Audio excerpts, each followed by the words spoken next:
I'm Sarah Chen, and I'll never forget the moment I realized my college graduation ceremony would start in 2 hours, and I was standing at a bus stop in downtown Austin, clutching my cap so the Texas wind wouldn't steal it.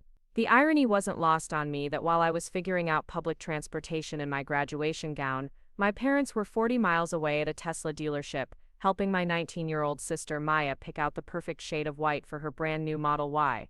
The same parents who told me 3 days earlier that they were swamped with work and might run late to my ceremony. But before we jump back in, tell us where you're tuning in from, and if this story touches you, make sure you're subscribed, because tomorrow I've saved something extra special for you. My phone buzzed with a text from Maya, a selfie of her grinning beside a gleaming white Tesla with red leather seats, the caption reading, "Can't wait to drive this beauty to your graduation, sis." The message felt like a punch to the gut. Not only were my parents prioritizing my sister's spontaneous car shopping over my milestone achievement, but Maya didn't even seem to grasp how twisted the whole situation was. 4 years of maintaining a 3.8 GPA while working 2 jobs, and this was how my family honored the moment. Standing there in the Austin heat, sweat already forming under my polyester gown, I couldn't help but think about how we'd gotten to this point. How I'd become so accustomed to being an afterthought in my own family that I'd actually convinced myself it was normal. How I'd spent 22 years making excuses for parents who treated my accomplishments like background noise while treating Maya's mediocrity like front-page news. Growing up in Westlake Hills meant growing up surrounded by wealth that tried not to look like wealth. The houses were massive but tucked behind tasteful landscaping. The cars were expensive but not flashy. Everyone had money, but talking about it directly was considered gauche. My father David worked as a senior investment banker for one of Austin's most prestigious firms, the kind of place where bonuses alone could buy most people's dream homes. My mother, Jennifer, had built a thriving interior design business catering to Austin's elite, transforming the homes of tech executives and oil money heirs into magazine-worthy showcases. Our own home was a testament to my mother's eye for design, a sprawling ranch-style house with soaring ceilings, floor-to-ceiling windows, and a resort-style pool that had been featured in Austin Home magazine twice. The kitchen alone was larger than most apartments, with custom Italian marble countertops and appliances that cost more than a car. We had memberships to the country club, season tickets to University of Texas football games, and a wine cellar that my father stocked with bottles worth more than most people's monthly rent. From the outside, we looked like the perfect American success story. David Chen, the immigrant's son who'd built a financial empire. Jennifer Williams Chen, the Southern belle who'd turned her artistic talents into a $1 million business. And their 2 daughters, both beautiful, both smart, both destined for greatness. But inside those perfectly designed walls, there was a hierarchy as carefully constructed as my mother's color schemes, and I learned my place in it before I could even spell my own name. Maya was born when I was 3, and from the moment she entered the world, she commanded attention in ways I never could. Even as a baby, she was magnetic. Strangers would stop my mother in grocery stores to comment on Maya's enormous brown eyes and perfect smile. She was the kind of child who never met a stranger, who could charm adults with a giggle and a wave. I, on the other hand, was the serious one. The thoughtful one. The one who preferred books to parties and preferred asking questions to being the center of attention. The difference in our treatment started subtle. When Maya learned to walk, my parents threw a party, complete with a professional photographer to capture every wobbly step. When I learned to read at age 4, my mother mentioned it casually to her book club friends, almost as an afterthought. When Maya started preschool, my mother took the entire morning off work to document the milestone with photos and videos. When I started kindergarten, she dropped me off with a quick kiss and a reminder to be good. By the time I was in elementary school, the pattern was unmistakable. Maya's finger paintings went up on the refrigerator with ceremony and praise. My honor roll certificates got a brief glance and a filing away in what my mother called Sarah's achievement folder, as if my accomplishments were paperwork to be organized, rather than moments to be celebrated. When Maya scored a goal in her recreational soccer league, my parents invited the grandparents over for a celebratory dinner. When I won the school science fair 2 years running, they promised to take me somewhere special to celebrate, a promise that somehow never materialized into an actual plan. The most telling moment came when I was 8 and Maya was 5. It was the week of my school's annual academic showcase, where students presented projects they'd been working on all semester. I'd spent months researching and building a model of the solar system, complete with motorized planets that actually orbited around a light-up sun. I was incredibly proud of it and had been talking about the presentation for weeks, reminding my parents that it was scheduled for Thursday evening at 7 o'clock. That same week, Maya's dance class was having their spring recital. Maya had been taking dance for exactly 6 weeks and would be performing a 2-minute routine where she mostly spun in circles and waved colorful scarves. The recital was scheduled for Thursday at 6:30, just 30 minutes before my science showcase and at a venue 20 minutes away from my school. When I realized the conflict, I brought it to my parents' attention immediately. Surely, I thought, they would find a way to attend both events. Maybe they could split up, or maybe we could ask Maya's teacher if there was any flexibility with the timing. Instead, my mother looked at me with that patient expression she reserved for my more unreasonable requests. "Sweetheart," she said, using the tone people use when explaining something to someone who's being deliberately difficult, "Maya's recital is her very first performance. She's been so nervous about it, and she needs our support. Your science thing happens every year, and you're always so good at those presentations. You'll be fine without us there." The casual dismissal of months of work as your science thing stung more than I expected. But what hurt most was the underlying message that Maya's nervousness trumped my achievement, that her need for support was more valid than mine, that her first attempt at something deserved more recognition than my continued excellence. I nodded and said I understood, because that's what good daughters did. They were understanding, they were flexible, they didn't make waves or cause problems. And when Thursday evening came and I presented my solar system project to a room full of parents and grandparents and siblings, the empty seats where my family should have been sitting felt like a spotlight on my insignificance. The pattern continued through middle school, becoming more pronounced as Maya and I developed into distinctly different people. Maya was social and outgoing, the kind of person who could walk into any room and immediately find friends. She was naturally athletic, making the volleyball team in 6th grade despite having never played organized sports before. She was artistic, with a flair for fashion and design that my mother Preparing and narrating this story took us a lot of time, so if you are enjoying it, subscribe to our channel. It means a lot to us. Now back to the story. Constantly praised as evidence of inherited talent. I, meanwhile, was academic and introverted, more comfortable in the library than at parties, more interested in debate club than dances. I was the responsible one, the one who never needed reminding about homework or chores, the one who could be trusted to make good decisions without supervision. These qualities, which should have been assets, somehow became reasons why I needed less attention, less celebration, less investment. When Maya made the middle school volleyball team, my parents bought her professional-grade equipment, signed her up for a private volleyball camp, and attended every game, cheering from the stands with customized t-shirts that read "Maya's biggest fans." When I made varsity debate as a 7th grader, the youngest student ever selected for the team, my mother bought me a new folder for my research materials and reminded me that I'd need to find my own transportation to tournaments since they conflicted with Maya's volleyball schedule. The bedroom situation became another source of quiet resentment. Maya's room was redecorated every time she expressed interest in a new hobby or aesthetic. When she went through her horse phase, my mother hired a muralist to paint a stable scene on one wall and bought her horse-themed bedding, curtains, and decorations. When she decided horses were babyish and wanted a more sophisticated look, the room was redesigned again with a black and white color scheme, complete with new furniture and accessories. My room, decorated when I was 10 with a generic floral theme, remained unchanged through high school despite my hints that I'd love something more mature. Maya's more visual, my mother would explain when I occasionally brought up the disparity. She needs her environment to reflect her personality. You're not as concerned with material things, Sarah, you're more substantial than that.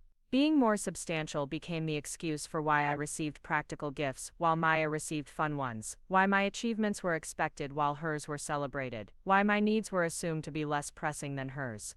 It was framed as a compliment, a recognition of my maturity and independence, but it felt like punishment for being responsible, for not demanding attention, for making my parents' lives easier instead of more complicated. The most glaring example of this differential treatment came during our respective Sweet 16 parties.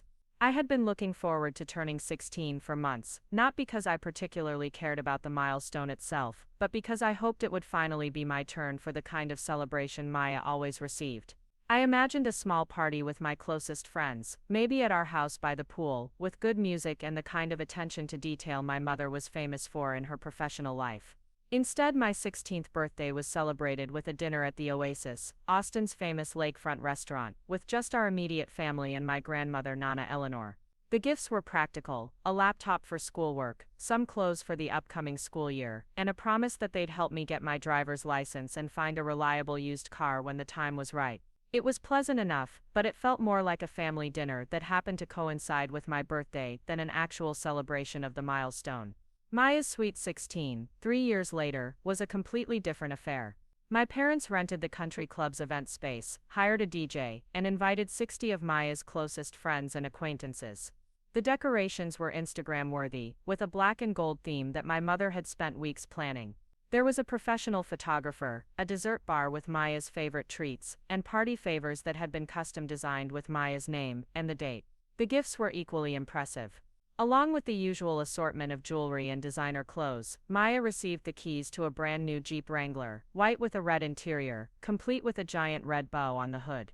I watched from the sidelines as Maya screamed with delight, as our parents beamed with pride, as 60 teenagers cheered and took photos of the moment. When I later asked my mother about the difference in our celebrations, she had her explanations ready. Maya's more social, honey. She has more friends, and they expect these kinds of parties. You've always been more low-key, more focused on meaningful relationships than big social events. Besides, we spent just as much on your laptop as we did on Maya's party. The math didn't add up, of course. A laptop, even a nice one, cost a fraction of what they'd spent on Maya's party and car combined.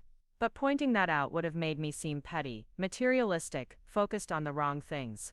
So I nodded and agreed that yes, I was more low-key, more focused on meaningful relationships, more mature than my younger sister who apparently needed a new car to build her confidence. 3 months after Maya's elaborate celebration, my parents finally followed through on their promise to help me get a car. The vehicle they found was a 2015 Honda Civic with over 80,000 miles on it, a suspicious rattling sound when it went over 40 miles per hour, and a passenger door that only opened from the outside. It has character, my father said as we looked it over at the used car lot. And it'll teach you about car maintenance and responsibility. Maya, meanwhile, was already talking about what kind of car she might want for graduation, casually mentioning that several of her friends' older siblings had received luxury cars as graduation gifts. The seed was being planted early, the expectation established that Maya's graduation would warrant something special, something memorable, something worthy of the milestone. As I entered my senior year of high school, I found myself simultaneously hopeful and resigned. Hopeful that my college applications and scholarship opportunities would finally be the achievement that earned my parents full attention and pride. Resigned to the reality that no matter what I accomplished, it would somehow be overshadowed by whatever Maya was doing at the moment. The college application process became another exercise in managing expectations. I spent months researching schools, writing essays, and preparing for standardized tests. My counselor told me I was a strong candidate for several prestigious universities, and I allowed myself to dream about acceptances to places like Rice University or Vanderbilt, schools that would represent not just educational opportunities, but validation of my years of hard work. When my acceptance letter from the University of Texas at Austin arrived, along with notification of a partial academic scholarship, I felt a mixture of excitement and anxiety. UT was an excellent school, and the scholarship was nothing to dismiss. But I couldn't help wondering if my parents would see it as impressive or simply expected. After all, I'd been getting good grades and test scores my entire academic career. At what point did achievement become routine? I found my answer when I presented the acceptance letter to my parents that evening at dinner. My father glanced at it briefly and nodded approvingly. "That's great, Sarah. We always knew you'd get in somewhere good. UT's a solid choice, and the scholarship will help with costs." My mother looked up from her phone, where she'd been scrolling through photos of Maya's latest volleyball tournament. "That's wonderful, honey. Speaking of UT, Maya's coach thinks she might have a shot at playing there if she keeps improving. Can you imagine both of our girls at the same school?" The conversation shifted immediately to Maya's athletic prospects, to whether she might pursue volleyball in college, to what it would mean for the family legacy to have both daughters as Longhorns. My acceptance letter sat forgotten on the table, just another piece of paperwork in the Chen family filing system. That night, I called my grandmother Nana Eleanor to share the news. Unlike my parents, she understood the significance of the moment, the years of work that had led to this achievement, the doors that were opening for my future. "Oh Sarah," she said, her voice warm with genuine pride, "I am so incredibly proud of you. UT is lucky to have you, and that scholarship is a testament to how hard you've worked. Your parents should be shouting this news from the rooftops." The fact that my grandmother had to point out how my parents should be reacting told me everything I needed to know about how they actually were reacting. Nana Eleanor had been the one constant source of recognition and celebration in my life, the person who attended my debate tournaments when my parents were busy with Maya's volleyball games, who remembered my academic achievements long after my parents had filed them away and forgotten them. She'd grown up poor in East Austin, worked her way through college as a single mother, and built a career as a high school English teacher, who inspired thousands of students over 4 decades. She understood the value of education, the significance of merit-based achievement, the importance of recognizing hard work, regardless of whether it came wrapped in glamour and social excitement.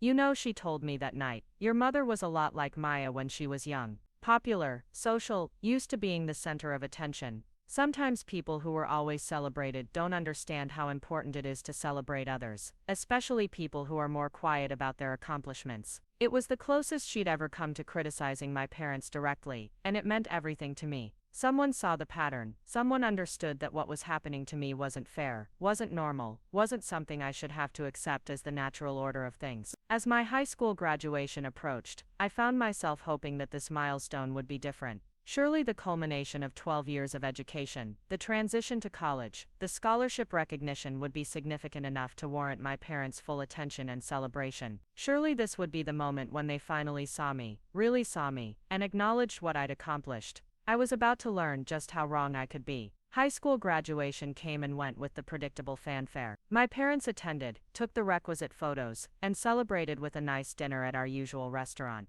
It was pleasant, appropriate, and utterly forgettable. What I remember most clearly is Maya complaining throughout the ceremony that her phone was dying and she couldn't post to her Instagram story, and my mother shushing her while simultaneously checking her own phone for client messages. The summer before college was a whirlwind of preparation, but not the kind I'd imagined. Instead of family shopping trips for dorm essentials and tearful conversations about how much they'd miss me, I found myself largely managing the transition alone. My parents were consumed with Maya's rising star status on the volleyball team, which had led to invitations to elite summer camps and showcases that required constant coordination and travel. I researched dorm room necessities online, comparison shopping for the best deals on everything from bedding to desk lamps. When I presented my carefully calculated budget to my parents, hoping for guidance or at least input, my father glanced at it briefly and transferred the money to my account without comment. "You've always been good with money," he said, which I'd learned was code for "you can handle this yourself." Maya, meanwhile, was receiving detailed planning sessions for her sophomore year of high school.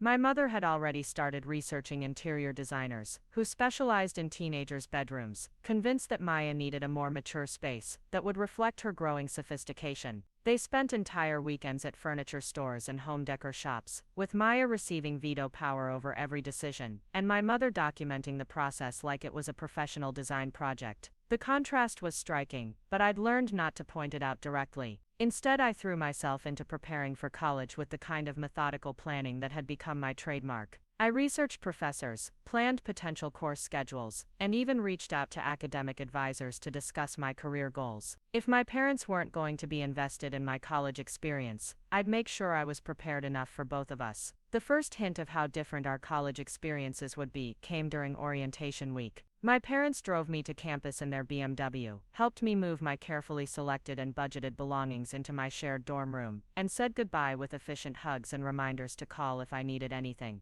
The entire process took less than 3 hours, including a quick lunch at a nearby restaurant. I watched other families around me, saw parents lingering tearfully, taking dozens of photos, making multiple trips to Target for last-minute necessities their children had forgotten. Some parents had clearly taken the entire day off work, treating the move-in as a significant family milestone. Others had brought extended family members, turning the experience into a celebration of the students' achievement and the beginning of their independence. My parents, however, had volleyball obligations. Maya had made the varsity team as a sophomore, a significant achievement that required their presence at an evening team dinner and strategy session. They needed to be back in Westlake Hills by 6 o'clock, which meant our campus goodbye was necessarily brief and businesslike. "You'll do great, Sarah," my mother said, straightening my shirt one final time. "You've always been so self-sufficient. This transition will be easier for you than for most kids." There it was again, the assumption that my competence meant I needed less support, less attention, less emotional investment from my family.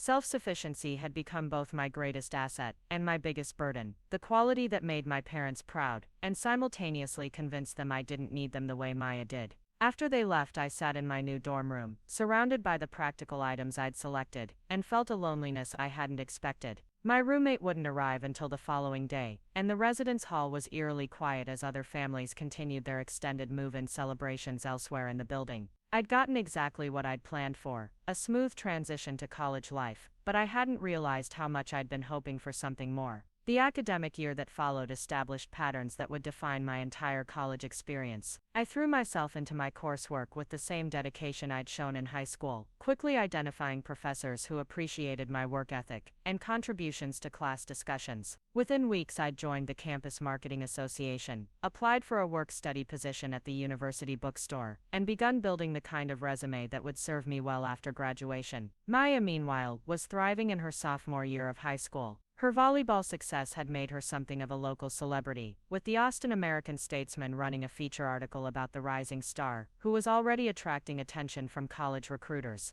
My parents had the article framed and prominently displayed in our living room, alongside action photos from Maya's most impressive games. During my first winter break home, I noticed that my high school graduation photo had been moved from the mantel to a less prominent location on a side table, apparently to make room for Maya's volleyball trophies and newspaper clipping. When I mentioned this to my mother, she looked genuinely confused, as if she hadn't realized the relocation had happened. "Oh, we were just trying to make space for Maya's new awards," she said, dusting the volleyball trophies with obvious pride. Besides, graduation photos are more of a milestone marker than a current achievement. Maya's volleyball career is happening right now. The implication was clear. My past accomplishments were historical artifacts, interesting but not particularly relevant to the current family narrative. Maya's ongoing athletic success, however, was worthy of prime real estate in our home's visual story. I spent that winter break largely alone, as my parents' social calendar revolved around volleyball banquets, team celebrations, and recruiting events that Maya was attending as an underclassman. They were building relationships with other volleyball families, establishing Maya's presence in the competitive world of high school athletics, laying groundwork for the college recruitment process that was still 2 years away. When I returned to campus for my second semester, I felt both relieved and melancholy. Relieved to be back in an environment where my efforts were recognized and appreciated, where professors knew my name and valued my contributions. Melancholy because I was beginning to understand that college wouldn't be the great equalizer I'd hoped for, the achievement that would finally earn my parents' focused attention and pride. The spring semester brought new challenges and opportunities. I'd been selected for a competitive internship with a local marketing firm, a position that would provide valuable experience and a modest income to supplement my work-study earnings. The internship required a significant commitment, including some evening and weekend hours, but I was thrilled to have been chosen from a large pool of applicants. When I called home to share the news, I caught my parents during one of Maya's recruiting calls with a college volleyball coach. The conversation I'd planned to have about my internship was postponed while they finished discussing Maya's potential future, and by the time they returned to our call, the momentum of my excitement had dissipated into a brief summary of logistics and schedules. "That's great, honey," my mother said, clearly distracted by whatever notes she'd been taking during Maya's call. "An internship will look good on your resume. Maya's coach thinks she might have a shot at playing Division I volleyball. Can you imagine? Our little Maya playing college sports at the highest level." The conversation shifted immediately back to Maya's prospects, to the implications of Division I recruitment, to what this might mean for her college applications and scholarship opportunities. My internship, which represented months of applications and interviews in preparation, became background information, quickly acknowledged and then forgotten in favor of more pressing family business. This pattern continued throughout my college years, becoming more pronounced as Maya's athletic success grew, and my academic achievements became routine. I maintained my high GPA while working 2 part-time jobs, completed internships with increasing levels of responsibility, and built a network of professional contacts that would serve me well after graduation. Each semester brought new accomplishments, but they were consistently overshadowed by whatever Maya was achieving on the volleyball court. The summer after my sophomore year, I received an offer to participate in a prestigious marketing fellowship program that would take me to New York City for 8 weeks. The program was highly competitive, accepting only 20 students from universities across the country, and it included a stipend that would cover my living expenses and provide valuable industry experience. I was ecstatic about the opportunity, not just for the professional development it would provide, but because I hoped my parents would finally recognize the significance of what I'd accomplished. Being selected for a national fellowship program from a pool of thousands of applicants seemed like the kind of achievement that would be impossible to overlook or minimize. When I called home to share the news, I reached my father at his office during what was apparently a busy afternoon. He listened to my explanation of the fellowship, asked a few practical questions about logistics and timing, and congratulated me on the opportunity. The conversation was pleasant and supportive, but it lacked the enthusiasm and excitement I'd been hoping for. "That sounds like a great experience, Sarah," he said, and I could hear keyboard clicking in the background as he multitasked through our conversation. "New York will be good for you professionally. You've always been good at networking and making connections." There it was again, the assumption that I was naturally good at things that actually required tremendous effort and preparation. The fellowship hadn't fallen into my lap because I was good at networking. I'd spent months researching programs, crafting application essays, and preparing for interviews. But my father's response made it sound like I'd simply stumbled into an opportunity that suited my existing talents. The conversation was cut short when Maya called the family landline, apparently needing immediate assistance with some volleyball-related crisis. My father promised to call me back later to discuss the details of my fellowship, but that return call never came. Instead, I received a brief text the following day congratulating me again and asking me to send him the program details so he could keep track of my schedule. Meanwhile, Maya's volleyball achievements were generating increasingly elaborate celebrations and recognition. When she was named to the All-State team her junior year, my parents threw a party at our house, inviting extended family, neighbors, and Maya's entire volleyball team. The event was catered, professionally photographed, and documented extensively on social media, with my mother posting dozens of photos and heartfelt captions about her superstar daughter. The contrast was impossible to ignore. My fellowship in New York, which represented a significant achievement and would advance my career in meaningful ways, merited a congratulatory text and a request for logistical information. Maya's selection to an all-state team, impressive but hardly unprecedented in our athletic-focused community, warranted a full-scale celebration with professional documentation and extended family involvement. I spent that summer in New York working alongside some of the brightest students in the country, contributing to real marketing campaigns for major brands, and building relationships with industry professionals who would become valuable mentors and references. The experience was transformative, expanding my understanding of my field and confirming my passion for marketing strategy and brand development. But when I returned home at the end of the summer, eager to share stories and insights from my fellowship, I found that my family's attention was completely consumed by Maya's senior year preparations. College recruiters were calling regularly, official visits were being scheduled, and the entire household revolved around managing Maya's recruitment process and maintaining her athletic performance. My fellowship experience was acknowledged with polite questions and brief conversations, but it was clear that my parents' emotional and intellectual energy was focused entirely on navigating Maya's transition to college athletics. They were researching Division I volleyball programs, consulting with Maya's coaches about strategic decisions, and beginning to envision their younger daughter as a college athlete with potential professional prospects. The messaging was subtle but unmistakable. Maya's future was the family's primary concern, worthy of their full attention and investment. My achievements, no matter how significant or rare, were secondary considerations, interesting but not central to the family's narrative or priorities. As I entered my senior year of college, I began to understand that this dynamic wasn't going to change, simply because I continued to achieve at high levels. My parents had established their priorities, and those priorities consistently placed Maya's potential above my actual accomplishments. The pattern that had begun in elementary school with science fairs and dance recitals had evolved into a sophisticated system of differential investment that would likely continue long after we'd both finished our educations. The realization was both liberating and devastating. Liberating because it freed me from the exhausting cycle of hoping for recognition that never came, of working harder and achieving more in pursuit of attention that would always be directed elsewhere. Devastating because it meant accepting that my relationship with my parents would never be the supportive, invested partnership I'd always hoped for. But I was beginning to understand something else as well.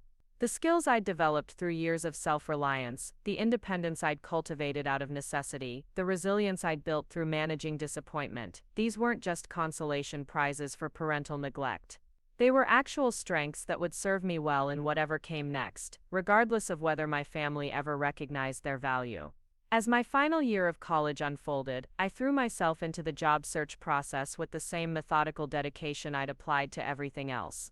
While my classmates were still figuring out their post-graduation plans, I was already interviewing with companies, networking with alumni, and building a portfolio of work that showcased my abilities and potential. The process was competitive and demanding, but I'd learned to thrive in environments where success depended on my own efforts, rather than external support or recognition. I didn't need my parents to make phone calls or provide connections, because I'd spent 4 years building my own network and reputation. When the job offers started coming in, I felt a sense of pride and accomplishment that was entirely my own. These opportunities were the direct result of my hard work, my strategic planning, and my willingness to invest in my own future when no one else seemed particularly interested in doing so. But I also felt something else, a growing determination to create a life where my achievements would be celebrated, where my efforts would be recognized, where I wouldn't have to compete for attention with someone else's potential. I was ready to build something that belonged entirely to me, something that couldn't be overshadowed or minimized or relegated to a side table when more exciting developments came along. The question was whether my family would ever understand what they'd missed, what they'd lost by consistently choosing to look elsewhere when I was standing right in front of them, accomplishing things that should have made them proud. As graduation approached, I suspected I was about to find out exactly how deep their indifference could go. The final semester of my senior year arrived, with a mixture of anticipation and anxiety that I hadn't expected. After 4 years of steady academic progress and professional development, I should have felt confident about my transition to post-college life.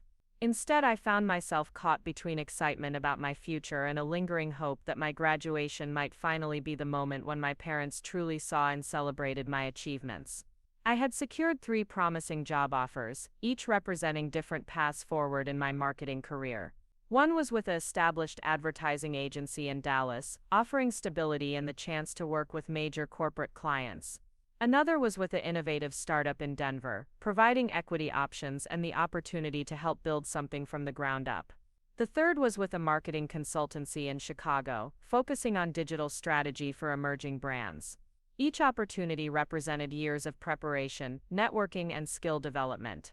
The interviews had been rigorous, requiring presentations, case studies, and multiple rounds of evaluation. I'd competed against candidates from universities across the country, many of whom had family connections or financial advantages that I lacked. The fact that I'd not only been considered but actively recruited by these companies felt like validation of everything I'd worked toward. When I called home to discuss the job offers with my parents, hoping for their input and advice, I reached them during what had become a familiar scenario. They were at yet another volleyball event, this time a championship tournament, where Maya's team was competing for a state title. The gymnasium noise in the background made conversation difficult, and my parents' attention was clearly divided between our call and the action on the court. "That's wonderful, Sarah," my mother said, raising her voice over the crowd noise. "3 offers means you're obviously doing something right. You've always been so good at interviews and making impressions." My father chimed in from somewhere nearby, apparently watching the game while participating in our conversation. "The Denver opportunity sounds interesting. Colorado's got a good economy, and startups can be great learning experiences." Before I could respond with more details about any of the positions, Maya's team scored a crucial point, and my parents' attention was immediately redirected to the celebration happening around them. I could hear them cheering, could picture them jumping up from their seats with the other families, completely absorbed in the immediate drama of the volleyball match. "Sarah, honey, can we call you back later?" my mother asked, her voice already moving away from the phone. Maya's team is tied, and this could determine whether they make it to the regional finals. This is such a big moment for her. The call ended with promises to discuss my job offers in detail once the tournament concluded, but I'd heard similar promises before. My parents' capacity for focused attention seemed to have a limited bandwidth, and that bandwidth was consistently occupied by Maya's activities and achievements. Later that evening, I received a text from my mother with a photo of Maya holding a first-place trophy, surrounded by her teammates and coaches. The message read, "State champions, so proud of our superstar. Can't wait to see what college has in store for her." There was no follow-up call about my job offers, no request for additional information about the opportunities I was considering, no expression of pride or excitement about the fact that their elder daughter had successfully navigated the competitive post-graduation job market. Maya's volleyball victory, significant as it was within the context of high school athletics, had completely overshadowed what should have been a major family conversation about my future. I made the decision about my job offer alone, weighing the pros and cons of each opportunity without the benefit of parental input or family discussion. The Denver startup felt like the right choice, offering the perfect combination of professional challenge and personal growth, in a city where I could build a life entirely separate from the dynamics that had defined my upbringing.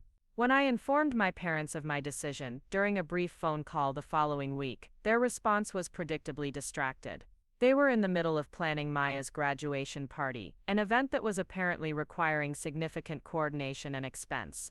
My job acceptance, which represented the culmination of my college career and the beginning of my professional life, was acknowledged with brief congratulations and a promise to discuss logistics later.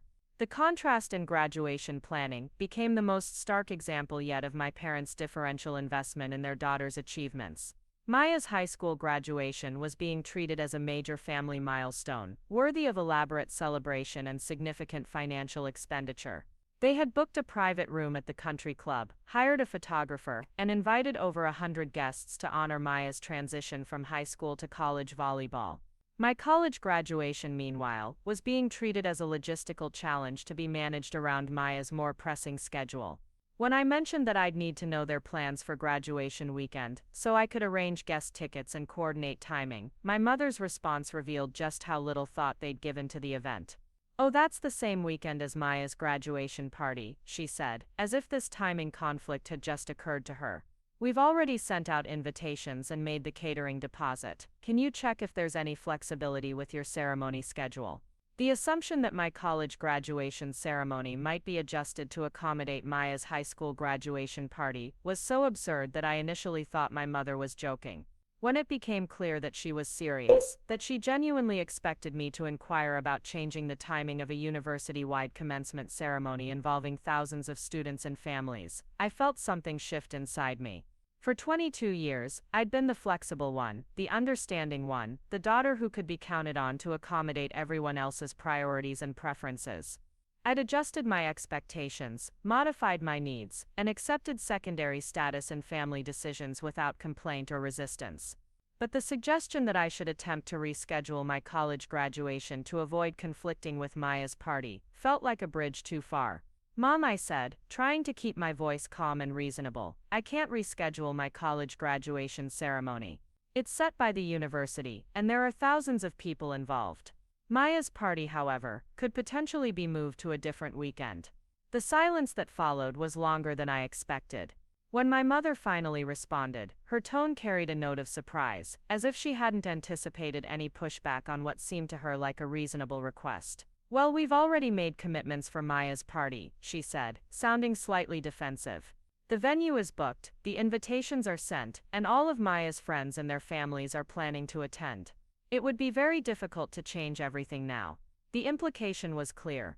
Maya's high school graduation party, planned and executed entirely at my parents' discretion, was a fixed commitment that couldn't be altered. My college graduation ceremony, representing 4 years of academic achievement and the transition to my professional career, was the variable that should be adjusted to accommodate their other priorities. I spent the next several days trying to process this conversation and its implications. My parents weren't deliberately trying to hurt me or minimize my achievements. They were simply operating according to the priority system they'd established over the course of our lives, a system in which Maya's immediate needs and desires consistently took precedence over my longer-term accomplishments and milestones. The realization was both clarifying and devastating. Clarifying because it helped me understand their behavior wasn't personal or intentional, but rather the predictable result of patterns they'd established and reinforced over many years. Devastating because it meant that no amount of achievement or success on my part was likely to change their fundamental orientation toward their daughters. I called Nana Eleanor, as I often did when I needed perspective and support. My grandmother had been watching these family dynamics for years, and she had insights that my parents either couldn't or wouldn't acknowledge. "Oh, sweetheart," she said, when I explained the graduation scheduling conflict, "I wish I could say I'm surprised, but I've been watching this pattern for your entire life. Your mother has always been drawn to drama and excitement, and Maya provides that in ways you never have." She paused, choosing her words carefully. "That's not a criticism of you, Sarah. You've always been steady and reliable and accomplished, but those qualities don't generate the same kind of emotional intensity that Maya's athletics and social success provide. Your parents get caught up in the immediate excitement of Maya's achievements and lose sight of the deeper significance of yours." Her words were comforting and painful at the same time. Comforting because they validated my perception of the family dynamics and confirmed that the inequality I'd experienced was real and observable. Painful because they suggested that my parents' behavior was unlikely to change, that I would always be competing for attention with Maya's more dramatic and socially visible accomplishments. What should I do about graduation? I asked, feeling like a child seeking adult guidance despite being weeks away from my 22nd birthday. "You should expect your parents to attend your college graduation," Nana Eleanor said firmly. "It's one of the most important days of your life, and they should be there to celebrate with you. If they choose Maya's party over your ceremony, that says everything about their priorities and nothing about your worth." Her words gave me the courage to have a more direct conversation with my parents about graduation weekend. When I called them back, I was prepared to be clear about my expectations and my needs, regardless of how they chose to respond. "I need to know if you're planning to attend my graduation ceremony," I said, skipping the usual pleasantries and getting straight to the point. "It's important to me that you're there, and I need to know so I can plan accordingly." My father answered first, his tone suggesting that he was surprised by my directness. "Of course we want to be there, Sarah. We're just trying to figure out the logistics with Maya's party." The logistics are that Maya's party is planned for Saturday evening, and my graduation ceremony is Sunday afternoon. I replied, "There's no scheduling conflict unless you create one." My mother joined the conversation, her voice carrying a note of frustration that I rarely heard directed at me. "Sarah, you're being unreasonable. Maya's party has been planned for months, and we can't just abandon our commitments to her and all the families who are expecting to celebrate with us." "I'm not asking you to abandon Maya's party," I said, my own frustration beginning to show. "I'm asking you to attend both events, the way families typically do when they have multiple children with important milestones." The conversation continued for several more minutes, with my parents expressing surprise at what they perceived as unusual demands on my part, and me trying to explain why my college graduation should be considered at least as important as Maya's high school graduation party. In the end, they agreed to attend my ceremony, but their reluctance was palpable, and I could tell that they viewed my insistence as unnecessarily difficult and demanding. After hanging up, I sat in my apartment feeling emotionally drained and strangely hollow. I'd gotten what I wanted, my parents' commitment to attend my graduation, but the victory felt pyrrhic. The fact that I'd had to argue for their presence at one of the most significant events of my life highlighted just how low I ranked in their hierarchy of priorities and concerns. Over the following weeks, as graduation approached, I found myself oscillating between excitement about my accomplishments and sadness about my family's apparent inability to share in that excitement. I'd worked incredibly hard to reach this milestone, maintaining high grades while working multiple jobs, securing competitive internships, and building a professional network that had led to multiple job offers. By any objective measure, I was succeeding beyond what most college students achieved. But success without recognition felt incomplete, like performing in an empty theater, or winning a race with no spectators. I wanted my parents to be proud of me, to see my graduation as a reflection of their parenting and investment, to celebrate my achievements with the same enthusiasm they brought to Maya's volleyball victories. Instead, I was preparing to graduate into a family dynamic that seemed unlikely to change, regardless of what I accomplished or where my career took me. Maya would always be the more exciting daughter, the one whose immediate needs and dramatic achievements captured my parents' attention and emotional investment. I would always be the steady one, the reliable one, the daughter who could be counted on to manage herself and accommodate everyone else's priorities. The week before graduation, Maya's party dominated my parents' attention and energy. They were coordinating catering, decorating the venue, and managing the complex logistics of hosting over 100 guests for what was essentially a high school graduation celebration elevated to the level of a wedding reception. I received regular updates about the party planning, delivered with an enthusiasm and attention to detail that my own graduation had never generated. The flowers had been selected to match Maya's school colors. The photographer had been briefed on key moments to capture. The menu had been customized to include Maya's favorite foods. Every aspect of the event was being orchestrated to create a memorable celebration worthy of Maya's transition to college athletics.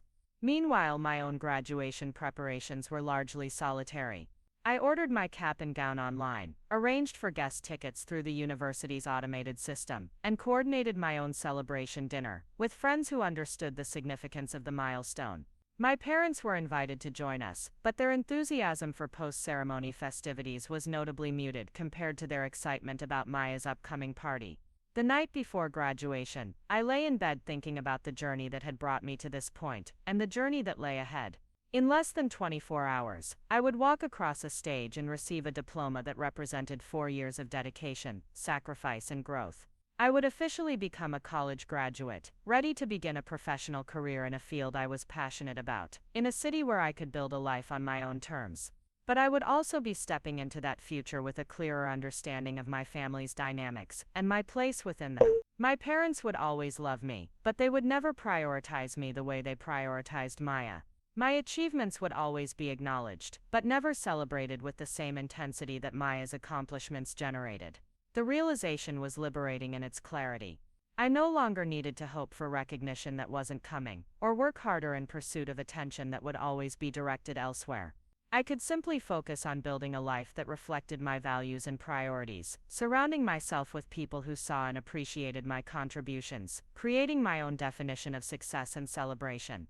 As I drifted off to sleep, I felt a strange combination of sadness and anticipation. Sadness for the family relationship I'd always wanted but would never have. Anticipation for the independence and self-determination that awaited me after graduation. Tomorrow would be both an ending and a beginning, the conclusion of my formal education and the start of my adult life on my own terms. Graduation morning arrived with the kind of perfect Austin weather that made the city famous, clear blue skies, and temperatures in the mid-70s that would climb to the 80s by afternoon. I woke up early, not from anxiety but from excitement that felt both familiar and strange.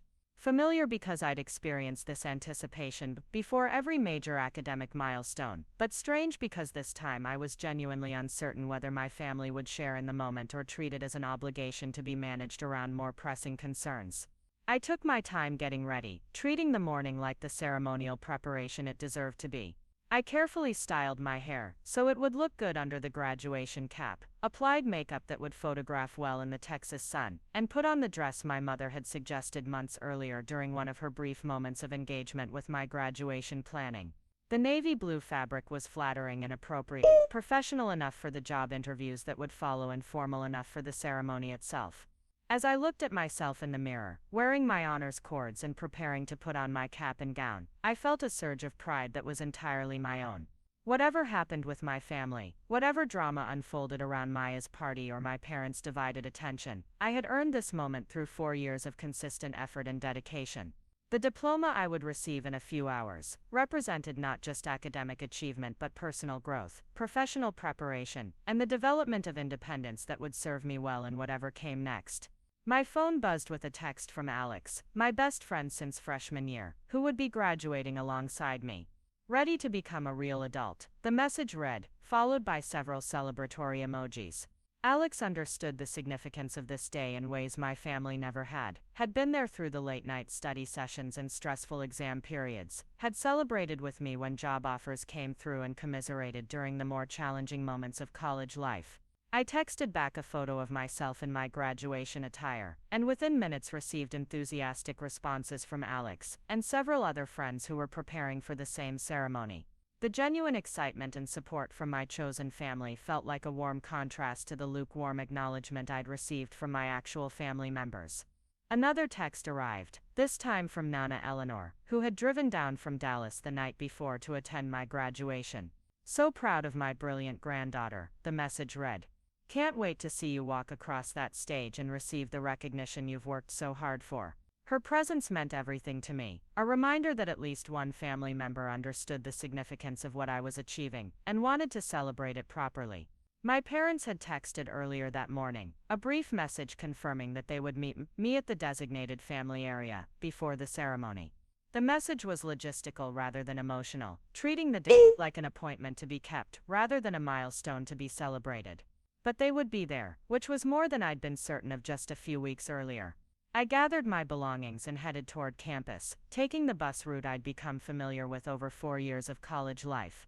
The city was quiet on Sunday morning, with most residents either sleeping in or attending church services, and I had time to reflect on the journey that had brought me to this point. 4 years earlier, I'd arrived at UT as an 18-year-old, who still hoped that academic success might finally earn my parents' focused attention and pride. I was leaving as a 22-year-old, who understood that my worth wasn't determined by their ability to recognize it. The campus was already bustling with graduates and their families when I arrived, everyone dressed in their ceremonial best and carrying flowers, balloons and cameras to document the milestone. I made my way to the designated assembly area for my college, where hundreds of students were gathering in alphabetical order and checking in with university staff who were managing the logistics of the massive ceremony. The energy was infectious, a combination of relief, excitement, and nervous anticipation that seemed to affect everyone regardless of their individual circumstances or family dynamics. Students were taking selfies, hugging friends they might not see again for years, and sharing stories about their post-graduation plans. For a few hours, we were all equals, united by the common achievement of completing our degrees and the shared uncertainty of what came next. I found my place in the alphabetical lineup and began chatting with fellow graduates whose last names put them near mine in the procession. Many of them were discussing their families' elaborate celebration plans, the parties and dinners and gatherings that had been organized to honor their achievements.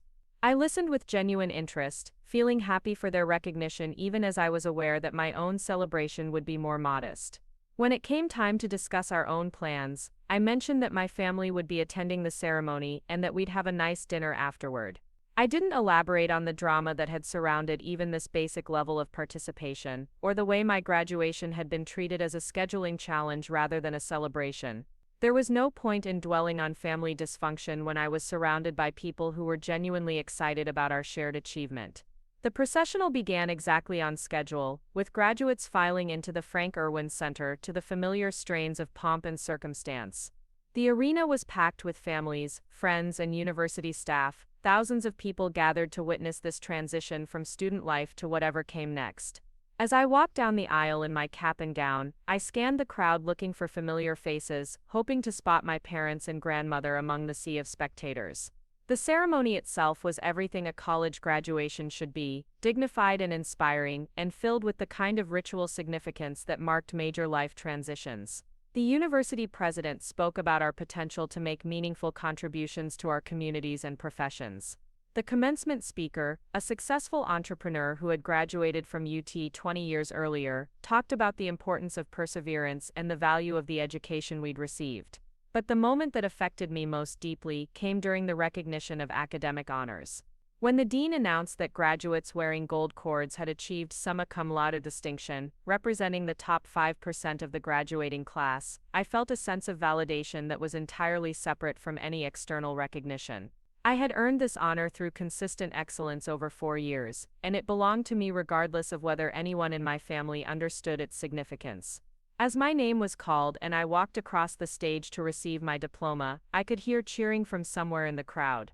I couldn't identify specific voices over the general noise of the arena, but I knew that someone was celebrating this moment with me, whether it was my parents, my grandmother, or simply other families who were excited about every graduate who crossed the stage.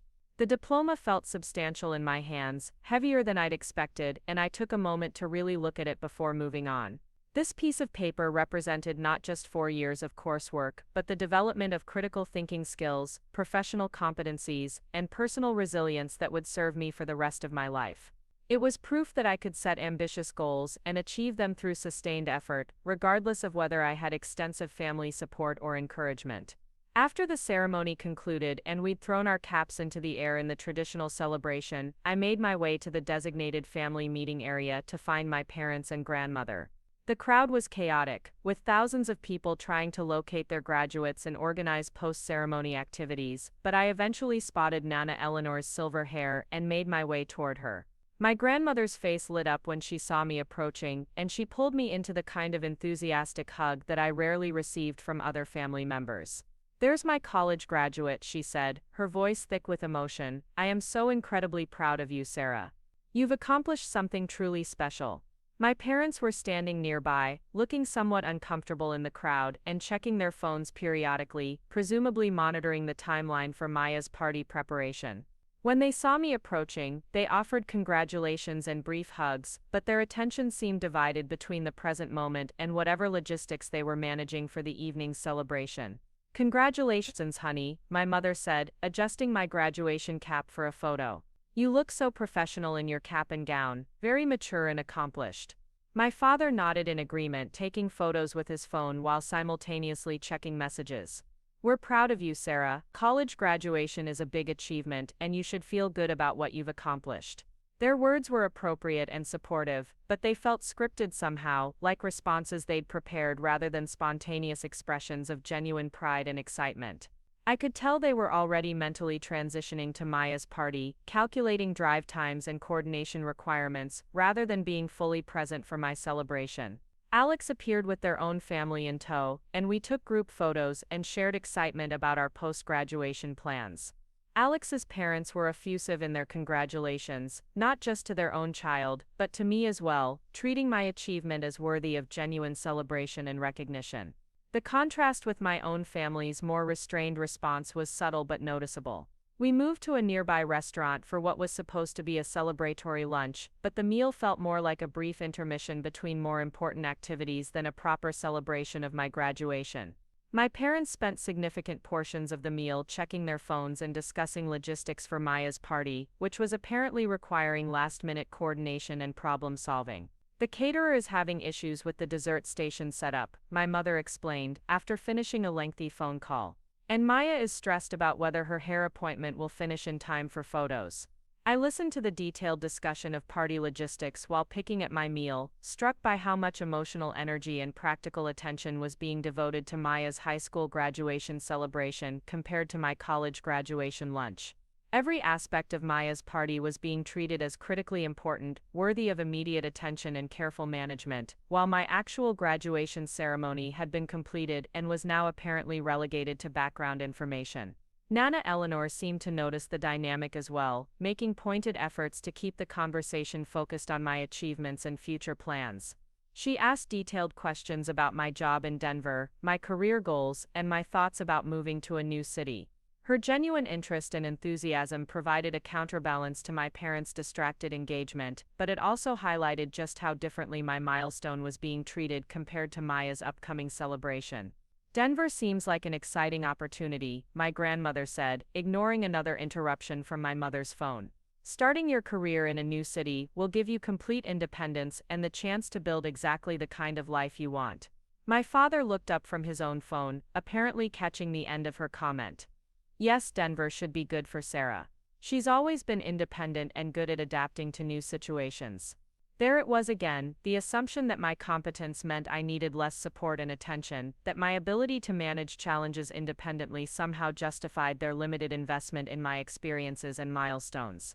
My independence wasn't just a personality trait, it was a skill I'd developed out of necessity, because relying on my parents for emotional support or practical assistance had proven consistently disappointing. As lunch concluded and we prepared to part ways, my parents' urgency about Maya's party became increasingly obvious.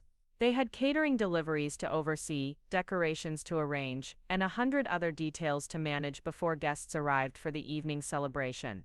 My college graduation, which should have been the central focus of the day, was now complete and therefore no longer requiring their attention. "We should probably head back to get ready for tonight," my mother said, gathering her purse and checking the time. "Maya's party starts at 6, and we still have so much to coordinate." My father nodded in agreement, already calculating travel time and preparation requirements. Congratulations again, Sarah. We're really proud of what you've accomplished. College graduation is a major milestone. Their words were sincere, but their body language communicated that this particular milestone had been successfully managed and they were now ready to move on to more pressing concerns. Within minutes they were gone, leaving me standing outside the restaurant with my grandmother and a growing sense of hollowness that competed with my genuine pride in what I'd achieved. Nana Eleanor and I spent the rest of the afternoon together, walking around campus and talking about my college experiences, my job prospects, and my plans for the future. She listened with the kind of focused attention I rarely received from other family members, asking follow-up questions and offering insights based on her own life experiences and professional background. You know, she said, as we sat by the campus fountain where I'd spent countless hours studying over the past 4 years, your parents aren't bad people, but they have limitations in how they see and respond to their children. Your mother was always drawn to drama and excitement, and Maya provides that in ways you never have. She paused, choosing her words carefully. That's not a criticism of you, Sarah. You've always been steady and accomplished and mature, but those qualities don't generate the same kind of immediate emotional response that Maya's athletics and social success provide. Your achievements are deeper and more lasting, but they're also quieter and less dramatic. Her analysis was both comforting and sobering. Comforting because it validated my perception that the differential treatment I'd experienced was real and observable, not something I'd imagined or exaggerated. Sobering because it suggested that my parents' behavior reflected fundamental aspects of their personalities and priorities that were unlikely to change significantly over time. What should I expect going forward? I asked, genuinely curious about her perspective on how family dynamics might evolve as Maya and I entered adulthood. I think you should expect more of the same, she said honestly. Maya will continue to be the daughter who generates excitement and drama, and you'll continue to be the daughter who quietly achieves important things. Your parents will continue to focus more attention on Maya's immediate needs and crises, and they'll continue to assume that you can handle your own challenges and successes. She squeezed my hand reassuringly, but you know what? That's not necessarily a bad thing for you. You've developed incredible independence and resilience, and you're building a life based on your own values and priorities, rather than constantly seeking approval from people who may not be capable of giving it in the way you need. As evening approached and Maya's party began, I found myself in my apartment packing for my move to Denver, which would happen in just a few weeks. I'd accepted the startup position and found a small apartment in a neighborhood that seemed perfect for young professionals starting their careers. The transition felt both exciting and necessary, a chance to build something entirely my own in a place where my family dynamics wouldn't overshadow my individual achievements. My phone buzzed periodically with photos from Maya's party, images of elaborate decorations, happy guests, and Maya glowing with attention and celebration. The event looked beautiful and fun, exactly the kind of memorable milestone celebration that every graduate deserved. I felt genuinely happy for Maya, even as I was aware that my own graduation had been treated as a much less significant occasion. But I also felt something else, a growing sense of liberation from the need to compete for attention or prove my worth to people who seemed constitutionally unable to see and celebrate my particular strengths and achievements. Maya could have the spotlight and the elaborate celebrations. I would have something different, but equally valuable, the satisfaction of building a successful life on my own terms, surrounded by people who appreciated my contributions and supported my goals. Over the following weeks, as I prepared for my move to Denver and my transition to professional life, I found myself reflecting on the lessons I'd learned from growing up as the overlooked daughter in a family that consistently prioritized drama over substance, immediate excitement over long-term achievement. The experience had been painful in many ways, but it had also taught me valuable skills that would serve me well in whatever came next. I'd learned to be self-reliant without becoming cynical, to pursue excellence for its own sake, rather than for external validation, to build meaningful relationships, based on mutual respect and appreciation, rather than family obligation or social convenience. I'd learned that worth wasn't determined by others' ability to recognize it, and that the most satisfying successes were often the quietest ones. The day before my move to Denver, I had dinner with my parents at our usual restaurant, a farewell meal that felt more ceremonial than emotional. They were supportive of my career decision and proud of my independence, but their attention was already shifting to Maya's upcoming freshman year of college and the volleyball opportunities that awaited her at the university level. "We'll miss having you nearby," my mother said, though her tone suggested that my physical absence wouldn't significantly impact their daily lives or emotional landscape. "But Denver sounds like a great opportunity for someone with your skills and ambition." My father nodded in agreement, offering practical advice about professional networking and career development. "Starting with a startup will give you incredible experience and exposure to different aspects of business. You've always been good at adapting to new situations and making the most of opportunities." Their confidence in my ability to succeed was genuine, but it came with the familiar assumption that I didn't need the same level of emotional support or family investment that Maya required. I was the daughter who could be counted on to manage her own challenges and build her own successes, which meant I was also the daughter who received less attention and celebration when those successes materialized. As I packed my car the next morning and prepared to drive to Denver, I felt a mixture of sadness and anticipation that seemed appropriate for such a significant transition. Sadness for the family relationships that had never developed the way I'd hoped, for the recognition and celebration that had consistently gone to someone else, for the years I'd spent hoping for attention that never came. But also anticipation for the independence and self-determination that awaited me in a new city, for the opportunity to build a professional reputation based entirely on my own efforts and achievements, for the chance to create a chosen family of people who saw and appreciated my contributions to their lives and work. The drive to Denver took me through the Texas Hill Country and across the vast plains of eastern Colorado, landscapes that changed gradually from familiar to foreign, as I put physical distance between myself and the family dynamics that had shaped my understanding of my own worth. By the time I reached the Rocky Mountains and caught my first glimpse of the Denver skyline, I felt like I was approaching not just a new job but a new version of myself. My apartment was small but perfectly located in a neighborhood full of young professionals starting their careers. My job at the marketing startup was challenging and rewarding, offering the kind of growth opportunities and creative freedom that I'd hoped for when I'd chosen this path over more conventional alternatives. My colleagues were smart and ambitious, the kind of people who appreciated hard work and innovative thinking regardless of whether it came wrapped in drama or social excitement. Within months, I was contributing to campaigns for major clients, developing strategies that generated measurable results, and building a professional reputation based entirely on my own capabilities and performance. The recognition felt different from anything I'd experienced in my family context, more substantial and sustainable, based on actual contributions rather than personality or social dynamics. I stayed in regular contact with my parents and Maya, but the geographic distance seemed to create emotional distance as well. Our conversations were pleasant but superficial, focused on basic life updates, rather than deeper connections or shared experiences. My parents continued to be most animated when discussing Maya's college volleyball career, which was progressing successfully at the Division I level. Maya herself seemed to mature somewhat during her freshman year, perhaps recognizing for the first time that the attention and celebration she'd always received weren't necessarily available in college environments where everyone was talented and accomplished. She occasionally asked about my work and life in Denver, showing genuine interest in my experiences and choices in ways she rarely had during our childhood and adolescence.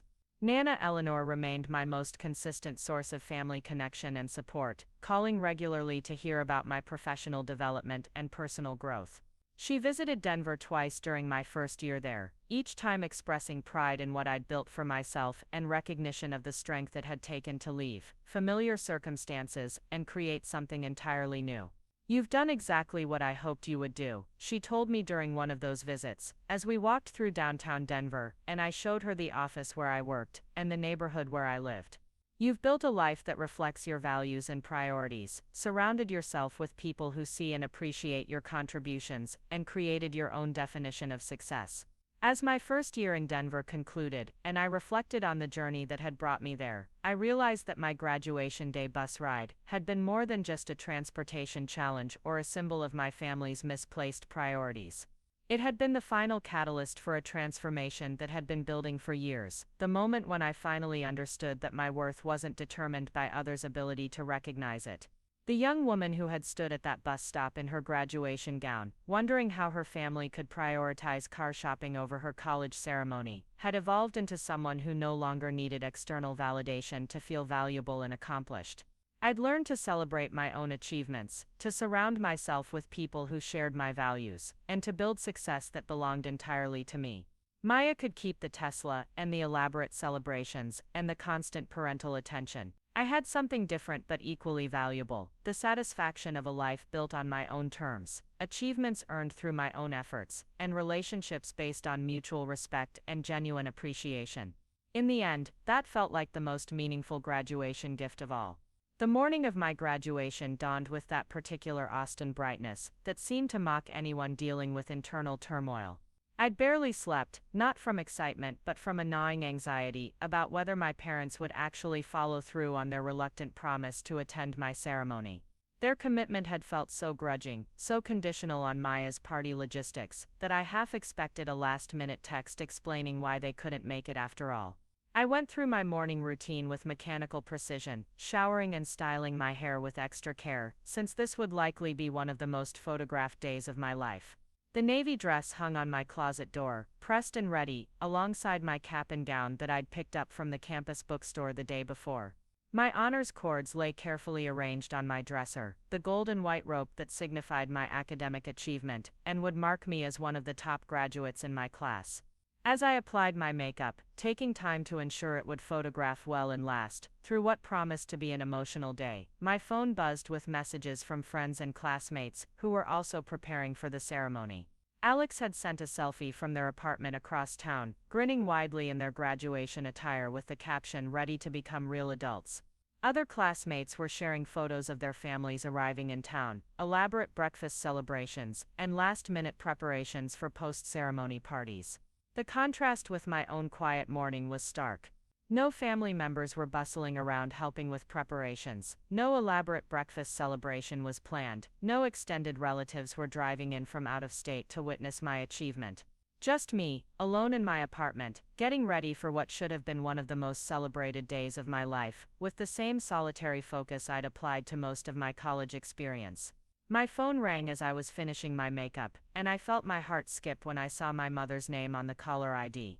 This was it, I thought, the call where she would explain why they couldn't attend, why Maya's party had created some insurmountable conflict that made my graduation impossible to prioritize.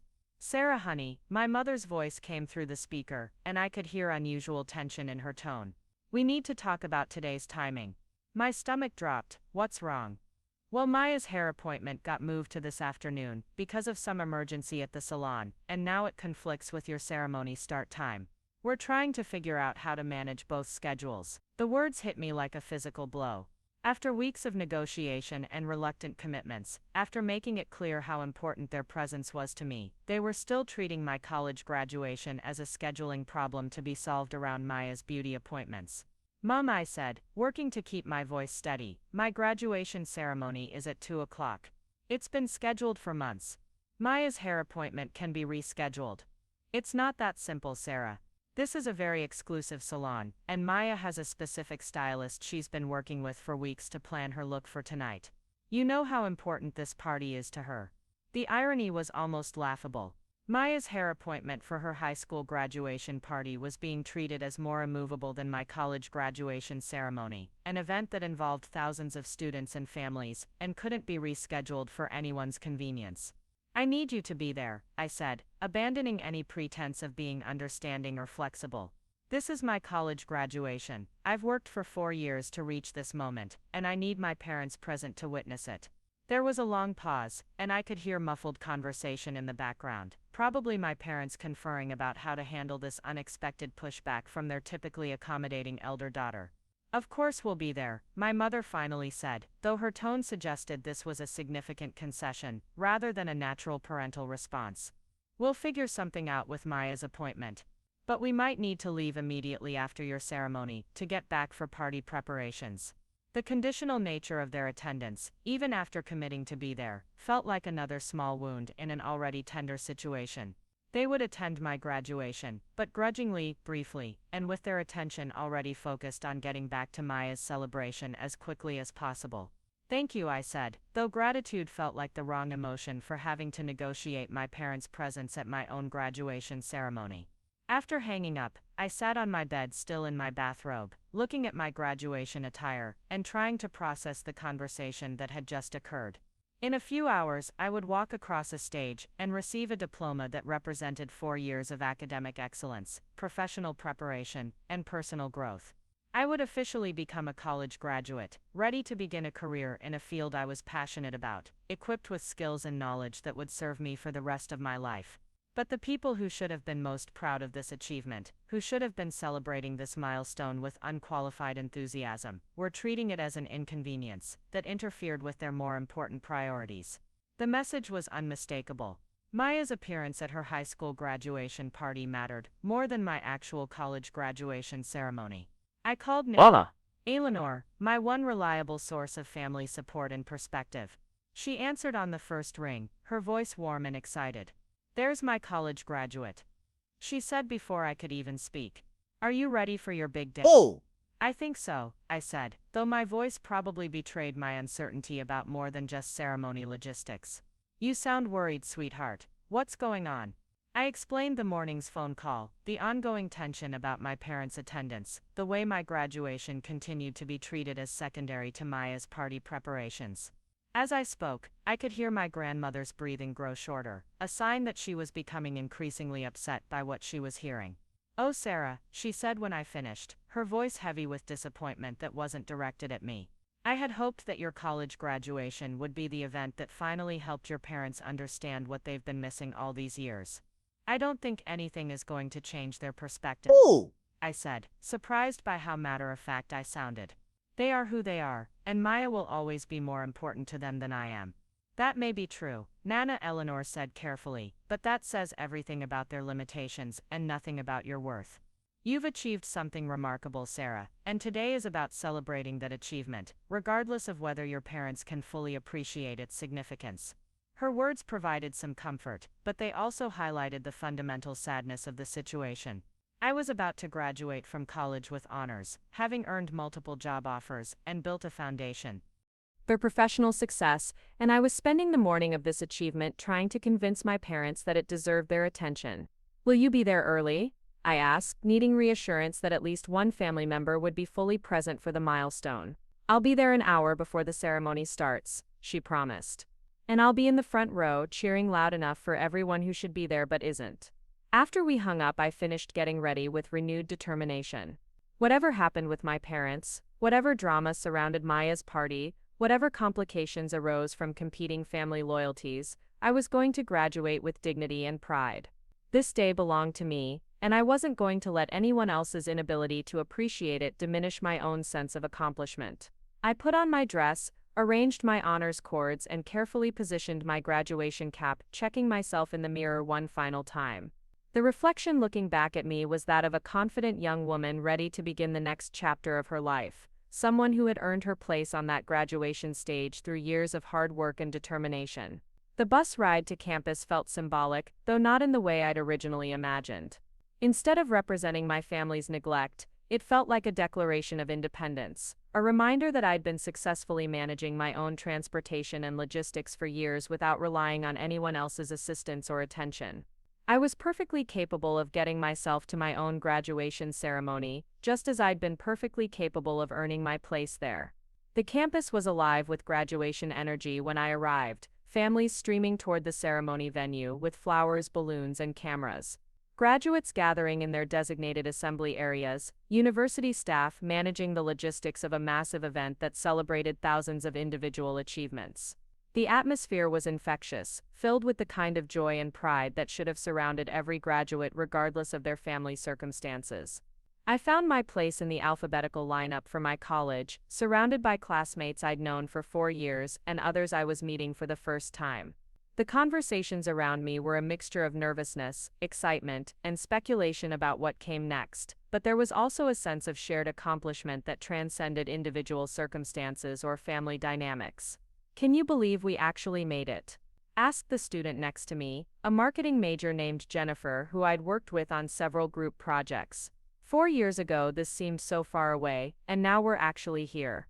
It feels surreal, I agreed, looking around at the hundreds of graduates in our section alone. But also earned, you know, we put in the work to get here. As we waited for the processional to begin, I received a text from Alex asking if I'd spotted my family in the crowd yet. I hadn't, but I also hadn't been looking particularly hard. Part of me preferred the anticipation to the potential disappointment of seeing empty seats or distracted faces when I'd hoped for enthusiastic support.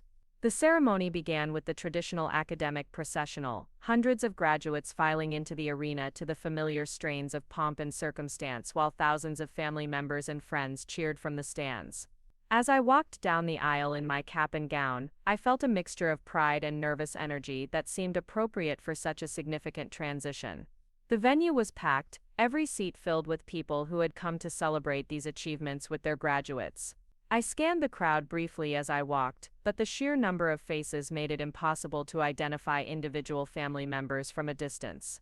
I decided to focus on the moment itself rather than searching for familiar faces in the audience.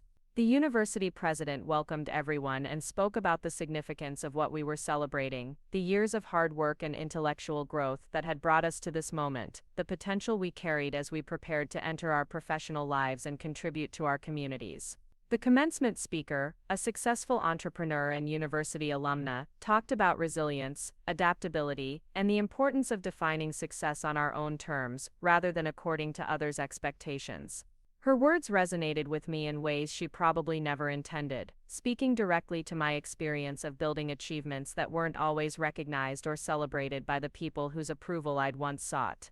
Success defined on my own terms, she said, was more sustainable and fulfilling than success that depended on external validation or recognition. When the time came for our college to be called forward, I felt my heart rate increase with anticipation and nervous energy. This was the moment I'd been working toward for 4 years, the official recognition of my academic achievement and preparation for professional life. As I waited in line with my fellow graduates, I thought about the journey that had brought me here, and the journey that lay ahead. My name was called, and I walked across the stage to receive my diploma, trying to savor the moment while also scanning the audience for familiar faces. The arena was too large and too crowded for me to identify specific individuals, but I could hear cheering from somewhere in the crowd, whether from my family, or simply from other families celebrating every graduate who crossed the stage. The diploma felt substantial in my hands, heavier than I'd expected, and I took a moment to really look at it before moving on. This piece of paper represented not just 4 years of coursework, but the development of skills, knowledge, and confidence that would serve me for the rest of my life. It was proof that I could set ambitious goals and achieve them through sustained effort, regardless of whether I had extensive external support or recognition. After the ceremony concluded, and we'd thrown our caps into the air in the traditional celebration, the chaos of family reunification began. Thousands of graduates and their families were trying to find each other in the crowded arena, and the noise level was overwhelming as people called names and tried to coordinate meeting locations. I made my way toward the designated family area, eventually spotting Nana Eleanor's silver hair and bright smile as she waved enthusiastically from near the back of the crowd. She pulled me into the kind of enthusiastic hug that I rarely received from other family members, her face glowing with genuine pride and excitement. "There's my brilliant granddaughter," she said, holding me at arm's length to look at me in my graduation attire. "I am so incredibly proud of you, Sarah. You've accomplished something truly special today." My parents appeared a few minutes later, looking somewhat harried and checking their phones periodically. They offered congratulations and posed for the requisite photos, but their attention seemed divided between the present moment and whatever logistics they were managing for Maya's party later that evening. "Congratulations, sweetheart," my mother said, adjusting my graduation cap for a photo. "You look so professional and accomplished. We're very proud of what you've achieved." The words were appropriate, but they felt rehearsed somehow, like a response they'd prepared, rather than a spontaneous expression of genuine emotion. I could tell they were already mentally transitioning to Maya's celebration, calculating timing and coordination requirements, rather than being fully present for my milestone. We went to lunch at a nearby restaurant, but the meal felt more like a brief interlude between more important activities than a proper celebration of my graduation. My parents spent significant portions of the lunch checking their phones and discussing logistics for Maya's party, which apparently required ongoing coordination and problem solving. The photographer wants to start earlier than planned, my mother explained after finishing another phone call. And the caterer needs access to the kitchen an hour before we originally discussed. I listened to the detailed discussion of party logistics while eating my celebratory meal, struck by how much emotional energy and practical attention was being devoted to Maya's high school graduation party compared to my college graduation lunch. Every aspect of Maya's celebration was being treated as critically important, worthy of immediate attention and careful management. Nana Eleanor seemed to notice the dynamic as well, making deliberate efforts to keep the conversation focused on my achievements and future plans. She asked detailed questions about my job in Denver, my career goals, and my thoughts about starting fresh in a new city where I could build exactly the kind of life I wanted. Denver sounds like an incredible opportunity, she said, pointedly ignoring another interruption from my mother's phone. Starting your career with a startup will give you experience and responsibilities that you might not get at a larger, more established company. My father looked up from his own phone, apparently catching the end of her comment. Yes, Sarah's always been good at adapting to new situations and making the most of opportunities. The startup environment will suit her well.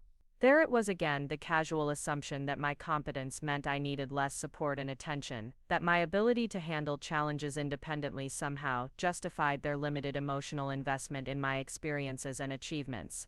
My independence wasn't just a personality trait, it was a skill I'd developed because relying on my parents for support had proven consistently unreliable. As lunch concluded, my parents' urgency about Maya's party became increasingly obvious. They had deliveries to oversee, decorations to arrange, and dozens of other details to manage before guests arrived for the evening celebration.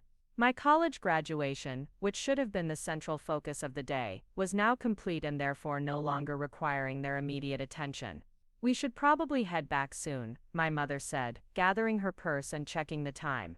Maya's party starts at 6, and we still have so much to coordinate before then. The transition felt abrupt and dismissive, as if my graduation ceremony had been successfully completed and checked off their list of obligations, freeing them to focus on more pressing concerns. Within minutes they were saying goodbye and heading toward their car, leaving me standing outside the restaurant with my grandmother and a growing sense of emotional whiplash. Nana Eleanor and I spent the rest of the afternoon together, walking around campus and talking about my college experiences, my professional prospects, and my plans for building a life in Denver. She listened with the kind of focused attention I rarely received from other family members, asking thoughtful follow-up questions and offering insights based on her own life experiences. You know, she said, as we sat by the campus fountain where I'd spent countless hours studying over the past 4 years, your parents love you, but they have significant limitations in how they see and celebrate their children's achievements. Your mother has always been drawn to immediate drama and social excitement, and Maya provides that in ways you never have. She paused, choosing her words carefully. That's not a criticism of you, Sarah. You've always been steady and accomplished and deeply thoughtful, but those qualities don't generate the same kind of immediate emotional response that Maya's athletics and social success provide. Your achievements are more substantial and lasting, but they're also quieter and less dramatic. Her analysis was both validating and sobering. Validating because it confirmed that the differential treatment I'd experienced was real and observable, not something I'd imagined or exaggerated. Sobering because it suggested that my parents' behavior reflected fundamental aspects of their personalities that were unlikely to change significantly over time. What should I expect as Maya and I get older? I asked, genuinely curious about her perspective on how family dynamics might evolve as we both entered adulthood and independence. I think you should expect more of the same, she said honestly. Maya will continue to be the daughter who generates excitement and immediate emotional response, and you'll continue to be the daughter who quietly achieves important things without much fanfare. Your parents will continue to focus more attention on Maya's dramatic moments and crises, and they'll continue to assume that you can handle your own challenges and celebrate your own successes. She squeezed my hand reassuringly. But here's what I want you to understand, Sarah. That's not necessarily a disadvantage for you in the long run. You've developed incredible independence, resilience, and self-reliance. You're building a life based on your own values and priorities, rather than constantly seeking approval from people who may not be emotionally equipped to give it in the way you need. As evening approached and Maya's party began across town, I found myself back in my apartment, surrounded by graduation flowers from friends and colleagues, processing the day's events and preparing for the next chapter of my life. My phone buzzed occasionally with photos from Maya's celebration, images of elaborate decorations, happy guests, and Maya glowing with attention and recognition. The party looked beautiful and fun, exactly the kind of memorable celebration that every significant milestone deserved. I felt genuinely happy for Maya, even as I was aware that my own graduation had been treated as a much more modest and brief occasion. But I also felt something else, a growing sense of liberation from the need to compete for attention or prove my worth to people who seemed constitutionally unable to see and celebrate my particular strengths and achievements.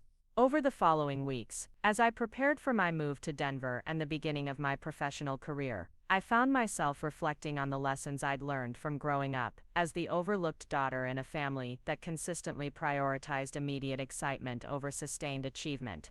Dramatic moments over quiet excellence. The experience had been painful in many ways, teaching me that love and attention weren't always distributed fairly or based on merit.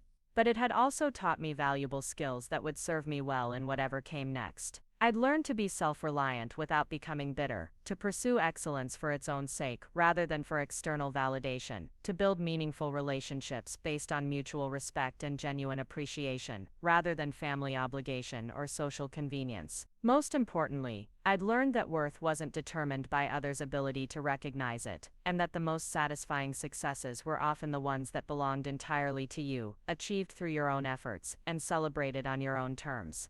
The day before my move to Denver, I had a final dinner with my parents, a farewell meal that felt more ceremonial than emotional. They were supportive of my career decision and expressed confidence in my ability to succeed, but their attention was already shifting toward Maya's upcoming freshman year of college and the volleyball opportunities that awaited her at the university level. "We'll miss having you nearby," my mother said, though her tone suggested that my physical absence wouldn't significantly impact their daily emotional landscape. "But Denver sounds like a perfect opportunity for someone with your independence and professional skills." My father nodded in agreement, offering practical advice about career development and networking in a new city.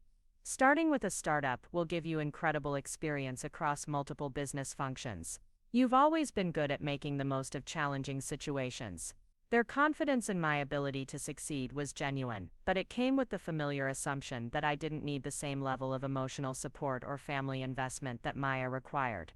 I was the daughter who could be counted on to manage her own challenges and build her own successes, which also meant I was the daughter who received less attention and celebration when those successes materialized.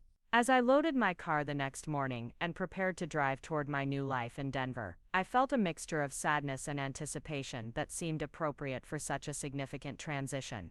Sadness for the family relationships that had never developed the depth and mutual investment I'd hoped for the recognition and celebration that had consistently been directed elsewhere, for the years I'd spent hoping for attention and approval that never materialized in the way I needed.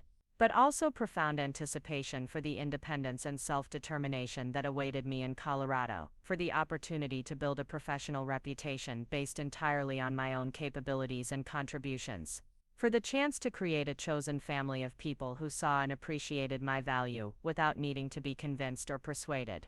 The drive took me through landscapes that changed gradually from familiar to foreign, from the rolling hills of central Texas to the vast plains of eastern Colorado, finally to the dramatic peaks of the Rocky Mountains that announced my arrival in a new chapter of life. By the time I reached Denver and caught my first glimpse of the city skyline against the mountain backdrop, I felt like I was approaching not just a new job, but a new version of myself. My apartment was small but perfectly located in a neighborhood full of young professionals starting their careers and building lives on their own terms. My job at the marketing startup was challenging and rewarding, offering the kind of growth opportunities and creative freedom that I'd hoped for when I chose this path over more conventional alternatives. Within months, I was contributing to campaigns for significant clients, developing strategies that generated measurable results, and building a professional reputation based entirely on my own capabilities and performance. The recognition felt different from anything I'd experienced in my family context, more substantial and sustainable, based on actual contributions rather than personality dynamics or social positioning. I maintained regular contact with my family, but the geographic distance seemed to create emotional distance as well. Our conversations were pleasant, but surface level, focused on basic life updates rather than deeper connections or shared experiences. My parents continued to be most animated when discussing Maya's college volleyball career, which was progressing successfully and generating the kind of attention and recognition they'd always been drawn to.